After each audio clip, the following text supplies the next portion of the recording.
দাম্পত্য সম্পর্কে আপনি যদি কিছু বিষয় আলোচনা না করেন, কিছু বিষয়ে তর্ক না থাকে, তাহলে কিন্তু আপনার দাম্পত্য সম্পর্কও কিন্তু আনন্দের হবে না এবং দাম্পত্য সম্পর্কে একটা বিরূপ প্রভাব পড়বে।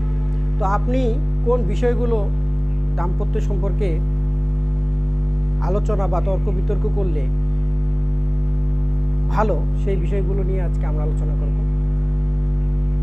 তো স্বামী স্ত্রীর মধ্যে মূলত যে বিষয়গুলো নিয়ে মাঝে মাঝেই তর্ক হয়, সেই বিষয়ের যদি আমরা ভিতরে ঢুকি, তাহলে আমরা প্রথমেই যে বিষয়টা দেখি সেটা হচ্ছে অর্থনৈতিক আশয় বিষয়ের বিষয়। অর্থাৎ দেখা গেল যে বর্তমান যুগে কিন্তু অনেক সময় দেখা যায় স্বামী স্ত্রী দুইজনেই কিন্তু ইনকামার হয়ে থাকে। সেক্ষেত্রে পরিবার কিভাবে চলবে বা পরিবারের যে খরচ বা অন্যান্য যে ব্যয়গুলো আছে, সবগুলো বিষয় আসলে কিভাবে চলবে বা অর্থটা কিভাবে সংস্থান হবে বা অর্থটা কিভাবে মেনটেন করা হবে, সেই বিষয়টা নিয়ে দুজনের মধ্যে আলোচনা হওয়া উচিত। আলোচনা হলে কি হবে যে আপনার যে সম্পর্কটা সেটা কিন্তু অনেক দৃঢ় হবে এবং দুজনের মধ্যে একটা ভালো কমিটমেন্ট থাকবে এবং দুজনের দেখা যাবে যে ভালো কিছু করার মানসিকতা গড়ে উঠবে। এরপর দুজনের মধ্যে অবশ্যই হিংসা এবং যে সন্দেহের বিষয়টা, এই বিষয়গুলো নিয়ে কিন্তু তারা কিন্তু কথা বলতে পারে। দেখা গেল যে আপনি আপনার পার্টনারকে দেখা যায় কোনো বিষয়ে সন্দেহ করে থাকেন, অথচ কিন্তু কথা বললে দেখা যায় বা কথা যখন বলবেন তখন দেখবেন যে না, আসলে সে কিন্তু সেরকম কোনো কিছুই করেনি বা দেখা যায় যে সেরকম মানসিকতার কোনো লোকই না। তো এজন্য আপনাদের যে সন্দেহের বিষয়গুলো সেগুলো কিন্তু আলোচনা হওয়া উচিত এবং আলোচনা হলে দুজনের মধ্যেই একটা স্বচ্ছতা এবং অ্যাকাউন্টেবিলিটির একটা ব্যাপার চলে আসে। সেই সাথে অনেক সময় দেখা যায় যে আপনার পার্টনার যদি সাফল্য অর্জন করে বা ব্যর্থতায় পর্যবসিত হয়, আপনি দেখা যায় যে হয়তো তাকে সাফল্যের জন্য হিংসা করেন, আবার দেখা যায় যে ব্যর্থতার জন্য আপনি তাকে হয়তো খোঁটা দিতে পারেন বা বিভিন্ন সময় দেখা যায় যে তাকে ছোট করে দেখতে পারেন। তো এই বিষয়গুলো নিয়েও কিন্তু আলোচনা হওয়া উচিত। আসলে আমাদের পার্টনারকে আমরা তো সারা জীবনের জন্যই সঙ্গী করার জন্যই গ্রহণ করি। তো সেই ব্যাপারটা থেকে আমাদের অবশ্যই পার্টনারের যে বিষয়গুলোতে আপনার ভালো, সেই বিষয়গুলোতে অবশ্যই আপনার প্রশংসা করা উচিত। আর যে বিষয়গুলোতে আসলে তার দুর্বলতা আছে, তাকে সেই বিষয়গুলোতে আরও ডেভেলপ করা যায় কিভাবে, সেই বিষয়ে আপনি তাকে ধারণা দিতে পারেন যদি আপনার ধারণা থেকে থাকে।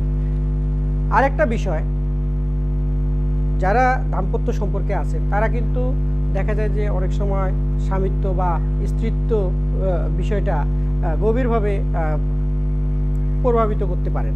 তো স্বামিত্ব এবং স্ত্রীত্ব বিষয়টা কিন্তু একটা স্বাভাবিক বিষয়। আপনি যখনই একটা সংসার করার জন্য আপনি একটা নিয়মের মধ্যে ঢুকে গেলেন, তখন কিন্তু আপনাকে স্বামিত্ব বরণ করতে হবে বা আপনাকে স্ত্রীত্ব বরণ করে নিতে হবে।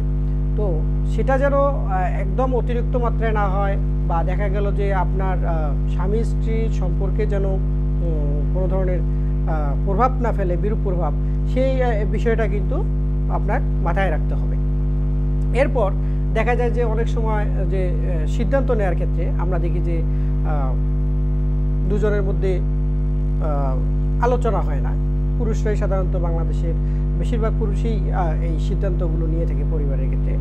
তো বর্তমান কিন্তু একটা আধুনিক যুগ। তো আপনি যদি পরিবারের কর্তা স্বামী হয়ে থাকেন, তাহলে আপনাকে অবশ্যই আপনার স্ত্রীর মতামত গ্রহণ করতে হবে এবং আপনার স্ত্রী কি বলতে চায় বা আপনার স্ত্রীর কি পরামর্শ, কোনো বিষয়ে আপনি তার পরামর্শ নিয়ে আপনার জীবনকে আরও সুন্দর করে সাজাতে পারেন।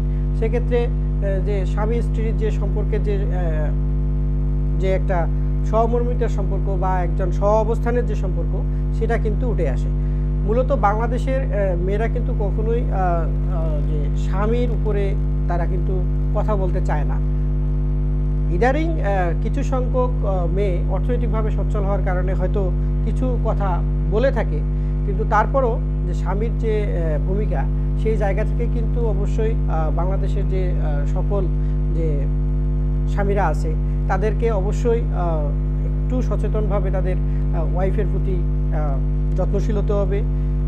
এতে করে কিন্তু আপনি যদি তার প্রতি যত্নশীল হন আর এইসব বিষয় নিয়ে যদি আপনাদের মধ্যে আলোচনা থেকে থাকে, আলোচনা করা হয়, তর্ক বিতর্ক হয়ে থাকে, তাহলে কিন্তু আপনার যে দাম্পত্য জীবন সেটা কিন্তু অনেক সুখের হবে, আনন্দের হবে। এরপর যে বিষয়টা আপনি আপনার আলোচনায় আনতে পারেন সেটা হচ্ছে আপনাদের কোনো বিষয় নিয়ে দ্বন্দ্ব থাকতে পারে। যেমন রাজনৈতিক বিষয় নিয়ে আপনার একরকম মত থাকতে পারে, তার একরকম মত থাকতে পারে। তবে আপনি যখন বিয়ে শাদী করবেন তখন অবশ্যই এই বিষয়গুলো আপনি দেখে যদি বিয়ে শাদীতে আগান, তাহলে কিন্তু আপনার দাম্পত্য সম্পর্ক আরও আগে থেকেই মজবুত হবে। সেক্ষেত্রে আপনাদের যদি বিয়ে পরবর্তীতে দেখা যায় যে রাজনৈতিক মতবাদ বা ধর্মীয় বা অন্যান্য যে সামাজিক ব্যাকগ্রাউন্ড সেগুলোতে যদি পার্থক্য দেখা যায়, তাহলে কিন্তু আপনাকে সেগুলো সুন্দরভাবে মেনে নিতে হবে এবং সেগুলো মেনে নিয়েই কিন্তু আপনাকে সুন্দর জীবনযাপন করতে হবে। হ্যাঁ, যদি কোনো কিছু ভায়োলেন্ট প্রকৃতির থাকে, দেখা গেলো যে তার কোনো নীতি, তার কোনো কথা যেগুলো সমাজ এবং রাষ্ট্রবিরোধী, যেগুলো মানুষের জন্য ক্ষতিকর, সেই বিষয়গুলো কিন্তু অবশ্যই তাকে ধরিয়ে দিতে হবে এবং সেগুলো শুধরানোর চেষ্টা করতে হবে। এরপর আপনারা যে বিষয়ে সংসার জীবনে তর্ক বিতর্ক বা আলোচনা করতে পারেন, তার মধ্যে একটা গুরুত্বপূর্ণ বিষয় হচ্ছে ভবিষ্যৎ পরিকল্পনা।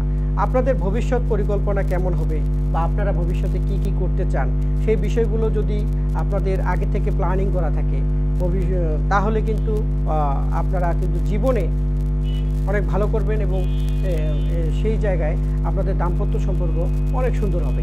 এরপর আরেকটা বিষয়, অনেক বিষয় আছে যেগুলো আসলে ব্যক্তিগতভাবে গোপনীয় বিষয়, যেগুলো আপনি আপনার পার্টনারকে শেয়ার করেননি।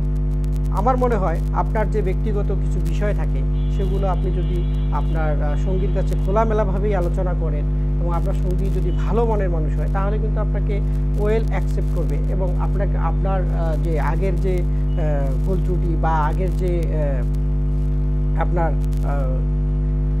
সমস্যাগুলো ছিল সেগুলো নিয়ে সে কিন্তু আর কখনোই আপনাকে আঘাত করবে না বা আপনাকে কথা বলবে না। এজন্য আপনার যদি কোনো বিশেষ কোনো ঘটনা থেকে থাকে বা আপনার অতীত জীবনের বা আপনার বর্তমান জীবনে যদি কোনো ধরনের ঘটনা থেকে থাকে, সেগুলো আপনার পার্টনারের সাথে আপনি নির্ভয়েই আপনি বন্ধু সুলভভাবেই শেয়ার করবেন এবং শেয়ার করার মাধ্যমে আপনার যে জীবন সেই জীবন কিন্তু অনেক সুন্দর হবে এবং আপনারা দেখা যাবে যে দাম্পত্য জীবনে অনেক সুখ লাভ করবেন। এরপর যেটা বিষয় সেটা হচ্ছে অনেক সময় দেখা যায় আপনার সঙ্গী বা আপনার যে পার্টনার সে কিন্তু মনের ভাব প্রকাশ করতে পারে না। তো এই রকম যেন পরিস্থিতি না হয়, সে অবশ্যই আপনার সঙ্গী, এজন্য ছেলে হোক বা মেয়ে হোক বা স্বামী হোক বা স্ত্রী হোক, আপনারা যারা দাম্পত্য সম্পর্কে প্রবেশ করেন তারা কিন্তু অবশ্যই আপনাদের যে সঙ্গীর যে কথা সেটা কিন্তু আপনাকে শুনতে হবে এবং আপনার সঙ্গীর যে চাওয়া পাওয়া, আপনার সঙ্গীর যে পছন্দ অপছন্দ, সেই বিষয়গুলো আপনাকে প্রাধান্য দিতে হবে বা এগুলো নিয়ে আপনারা আলোচনা করতে পারেন। হ্যাঁ, আপনারা এগুলো আলোচনা করবেন এবং এতে যদি দেখা যায় যে কোনো ভুলভ্রান্তি থাকে, সেগুলো আপনারা আলোচনা করে যে কিভাবে ভালো হওয়া যায় বা ভালো করা যায়, সেই দিক নির্দেশনাগুলো আগে থেকেই যদি আপনারা ঠিক করে রাখেন, তাহলে কিন্তু আপনাদের দাম্পত্য জীবন অবশ্যই সুখের হবে এবং এইসব তর্ক বিতর্ক দাম্পত্য জীবনে অনেক সমৃদ্ধি আনবে এবং আপনাদের যে দাম্পত্য জীবন সেটা অনেক সুন্দরভাবে এগিয়ে যাবে। ধন্যবাদ সবাইকে। আমাদের ডিজিটাল একাডেমির নিত্য নতুন যে বিষয়গুলো নিয়ে আমরা আলোচনা করছি, সেই আলোচনাগুলোতে থাকার জন্য সবাইকে আমন্ত্রণ জানাচ্ছি এবং আপনাদেরকে সঙ্গে নিয়ে আমাদের ডিজিটাল একাডেমি এগিয়ে যাবে সেই প্রত্যাশায় সবাইকে শুভকামনা। ধন্যবাদ সবাইকে।